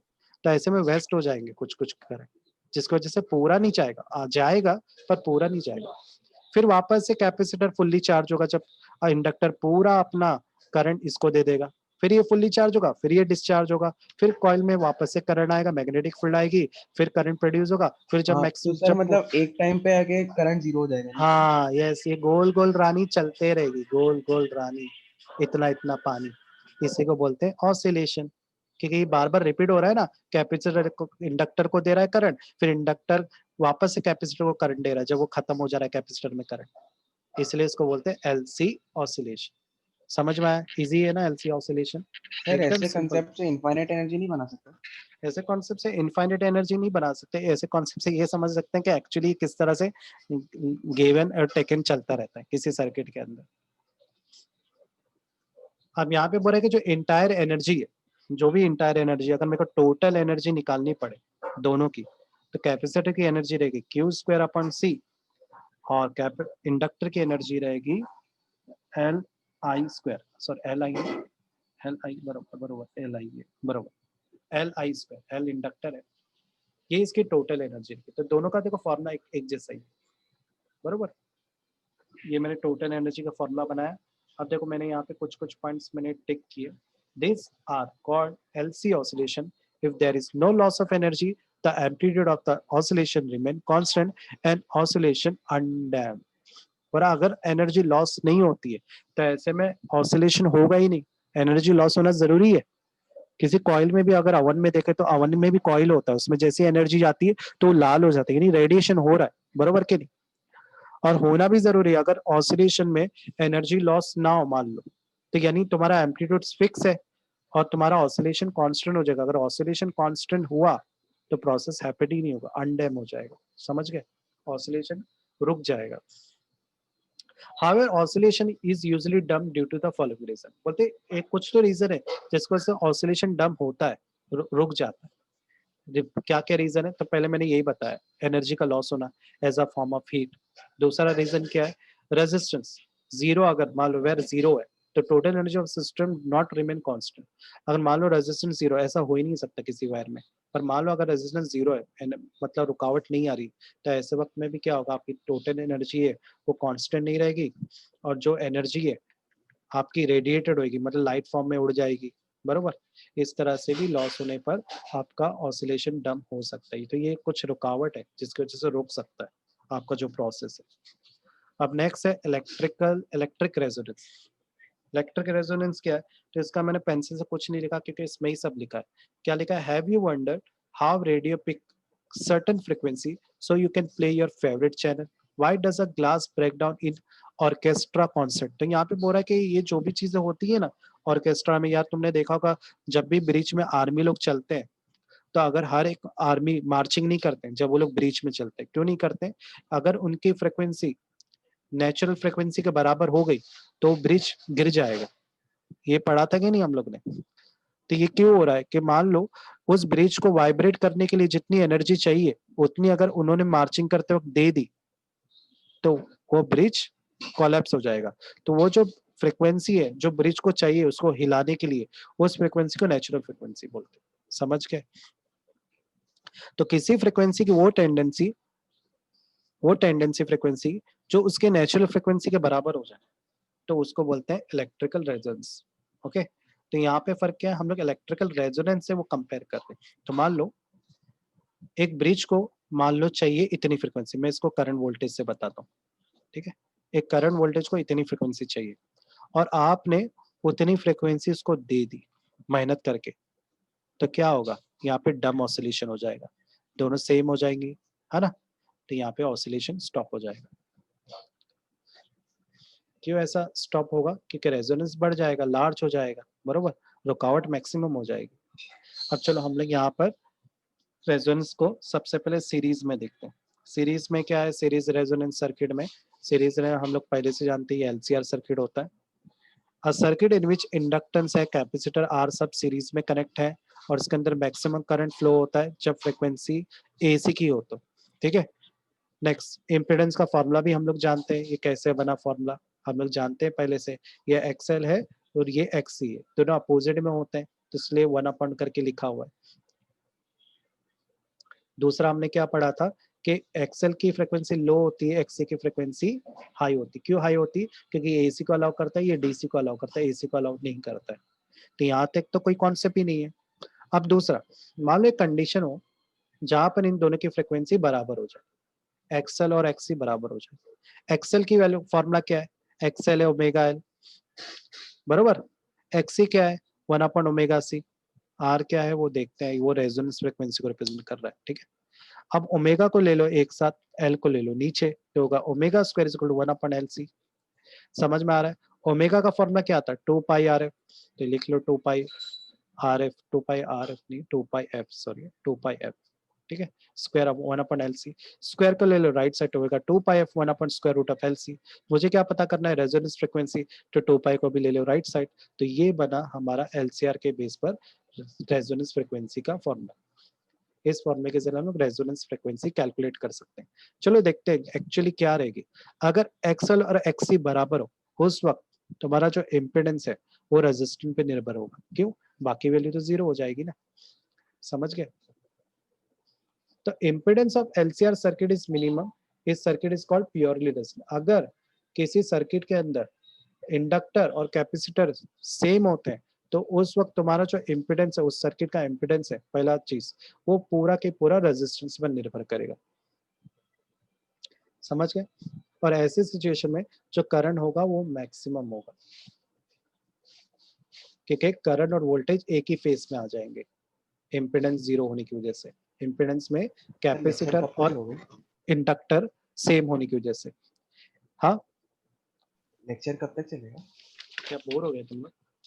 नहीं, पूछ रहा हूँ ऐसे। बस थोड़ा सा बाकी है, 5 मिनट और मैं ठीक स्टॉप है सर। करूंगा। अच्छा है ना, अपना जूम एकदम मस्त हो गया, हाँ। ओवर लिमिट चल रहा है। This condition of LCR circuit is called resonance condition and the frequency is called series resonant frequency. तो रेजोनेंट के बारे में क्या हम लोग ने पढ़ा कि अगर यहाँ पर हम देख सकते हैं कि करंट का ग्राफ और वोल्टेज का ग्राफ दोनों साथ में हो गए। कैसे हुआ? जब इंडक्टर की फ्रीक्वेंसी और कैपेसिटर की फ्रीक्वेंसी हमने सेम कर दी। यही तो बोलते हैं, इसी को तो बोलते हैं रेजोनेंट फ्रीक्वेंसी। आम भाषा में मैंने समझाया तुम लोग को। मान लो कि आपके घर में एक कांच का ग्लास रखा है, ठीक है, और मैं बोलूंगा एक काम कर अरमान चिल्ला। अगर अरमान ने इतनी जोर से चिल्लाया, अब इस कांच को टूटने के लिए कुछ ना कुछ सर्टेन फ्रिक्वेंसी होगी, बराबर? तो इस कांच को टूटने की जो फ्रिक्वेंसी को वो नेचुरल फ्रिक्वेंसी होती है। अगर अरमान ने इतनी जोर से चिल्लाया कि इसकी फ्रिक्वेंसी इस कांच के टूटने की नेचुरल फ्रिक्वेंसी के बराबर हो जाए, तब ये ग्लास टूट जाएगा। समझ गए? तो वो फ्रिक्वेंसी, अरमान की आवाज की फ्रिक्वेंसी अब उस कांच के टूटने की फ्रिक्वेंसी के बराबर हो गई है। इस फिनोमिना को क्या बोलते हैं?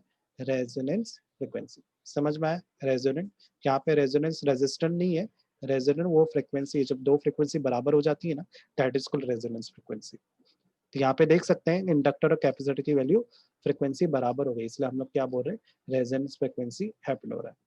आप ग्राफ से देख सकते हैं कि रेजोनेंट फ्रिक्वेंसी एक सर्टेन प्लेस पर ही हैपन होता है। जैसे मान लो ये ऊपर वाला भाग करंट का है, नीचे वाला भाग को फ्रिक्वेंसी से रिप्रेजेंट किया है। तो शुरुआत में हम देख सकते हैं कि जब करंट कम है तो फ्रिक्वेंसी भी कम है, पर जैसे जैसे करंट बढ़ाया जा रहा है वैसे वैसे फ्रिक्वेंसी बढ़ रही है, और एक सर्टेन लिमिट में करंट मैक्सिमम है और फ्रिक्वेंसी भी काफी हद तक ज्यादा है, बराबर? उसके बाद अगर आप करंट को कम करते हो तो भी आपको फ्रिक्वेंसी ज्यादा ही मिलेगी। समझ गए?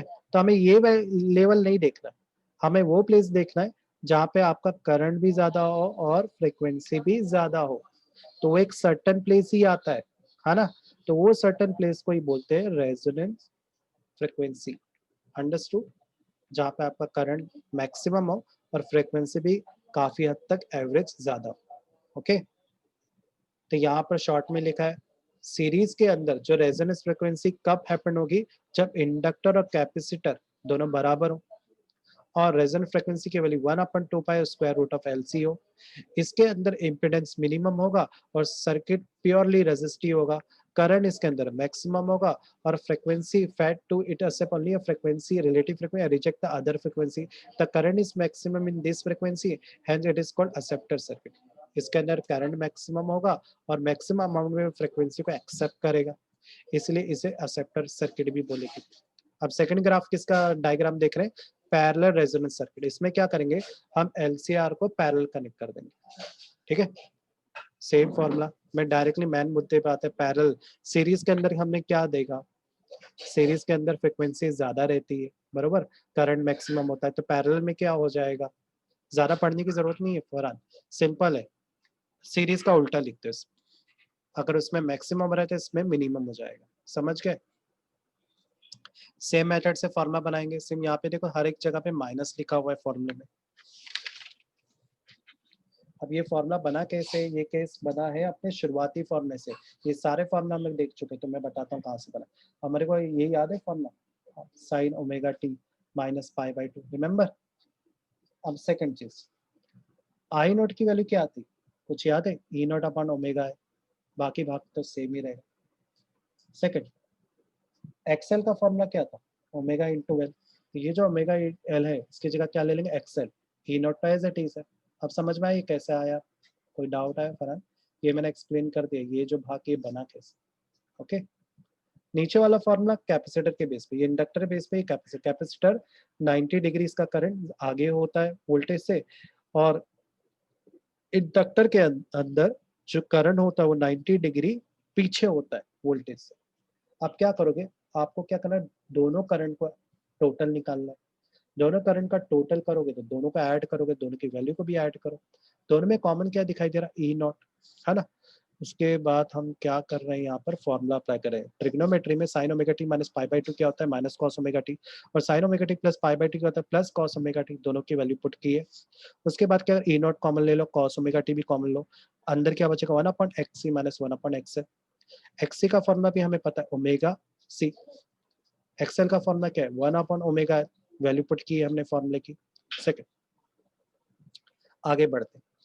यहाँ पे क्या लिखा है, I is minimum. I minimum क्या रहेगा, जब omega C minus omega L की वैल्यू क्या होगी, 0 होगी। ये कब हो सकती है, जब दोनों बराबर हो। क्लियर, इसका मतलब यही है ना, माइनस को राइट साइड ले लो तो ओमेगा सी अपन 1/ओमेगा हो जाएगा। ओमेगा ओमेगा को साथ ले लो, सी को राइट में लो, तो देखो वापस से वही घिसा पिटा फॉर्मूला नहीं बन रहा है जो उसमें बना था।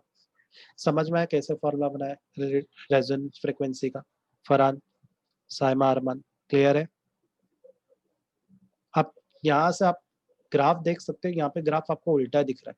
ग्राफ उल्टा क्यों दिख रहा है, तो मैंने पहले ही बताया, पैरेलल सीरीज का उल्टा है। जब आप करंट बढ़ाओगे तो एक लिमिट ऐसे आएगी जब आपको मिनिमम करंट में आपको एक रेजोनेंस फ्रीक्वेंसी मिलेगी। ठीक है, वो एक पर्टिकुलर प्लेस पे मिलेगी जहाँ पे आपका करंट मिनिमम होगा, वहाँ पे आपको रेजोनेंस फ्रीक्वेंसी मिलेगी। तो ये कब मिलती है पैरेलल के अंदर, जब आपका करंट मिनिमम होता है, तब आपको रेजोनेंस फ्रीक्वेंसी मिलती है। ठीक है, तो इसमें ये डायरेक्ट कैरेक्टर्स पढ़ लेना तो आपको शॉर्ट में सब हो जाएगा। इसमें भी सेम केस है, एक्सएल और एक्ससी बराबर होता है पर पैरेलल कंडीशन में। ठीक है, रेजोनेंस फ्रीक्वेंसी का फॉर्मूला भी सेम है। इन इस यहाँ पर इम्पीडेंस मैक्सिमम होता है, करंट मिनिमम होता है। Where alternative current of different frequency are sent through parallel resonance. अगर आप एसी करंट को पैरेलल में अगर भेजोगे तो आपको इम्पीडेंस बहुत ज्यादा मिलेगा। इम्पीडेंस ज्यादा मिलेगा तो resonance frequency and reject it, allow current of the other frequency to pass through it. तो यहाँ पे से रेजोनेंस फ्रीक्वेंसी को रिजेक्ट करेगा। रेजोनेंस फ्रीक्वेंसी आपको इतनी अच्छी नहीं मिलेगी यहाँ पर, इसलिए इसको रिजेक्टर सर्किट बोलते हैं। ओके, तो यहाँ पे अपना खत्म हो गया एसी सर्किट चैप्टर। बाकी ये सारे पार्ट नहीं है, रिड्यूस कर दिए गए एग्जाम में। क्लियर है दोनों कॉन्सेप्ट, आगे कोई भी कॉन्सेप्ट हमें नहीं पढ़ना है, ये सब नहीं एग्जाम में, चॉक कॉइल वगैरह वगैरह। नेक्स्ट टाइम हम लोग उसका न्यूमेरिकल देखते हैं। ठीक है, तो किसी को डाउट है यहाँ पे, फरहान, नहीं सर। साइमा, आज तो तुम लोग एकदम डाउन डाउन लग